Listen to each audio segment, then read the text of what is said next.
एमसीसीबाट कसले कति कमिसन खाए आज हामी पर्दाफास गर्नेछौँ। कृपया सबैले यो भिडियो सक्दो शेयर गरिदिनु होला। 1. प्रधानमन्त्री शेरबहादुर देउबा 90 करोड कमिसन। 2. कांग्रेस नेता Gagan Thapa 70 crore commission. 3. Pushpakamal Dahal Prachanda 80 crore commission. 4. Madhav Kumar Nepal 60 crore commission. Jhalanath Khanal 12 crore commission. Doctor Baburam Bhattarai 35 crore commission. Ramchandra Paudel 18 crore commission. Ramkumari Jhankri 27 crore commission. सभामुख अग्नि प्रसाद सापकोटा 57 करोड कमिसन। उपेन्द्र यादव 11 करोड कमिसन।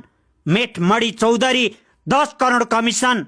कांग्रेस नेता Bishwa Prakash Sharma 8 crore commission. Rajendra Mahato 13 crore commission. Shekhar Koirala 23 crore commission. Purnabahadur Khadka 14 crore commission. Sanjay Gautam 22 crore commission. Gyanendra Bahadur Karki त्यति बेलाका सूचना मन्त्री 44 crore commission. Renu Dahal 31 crore commission. Narayan Kaji Shrestha 2 crore commission. अरू धेरै छन् देश बेच्ने दलालहरू। डलरमा देश बेचियो।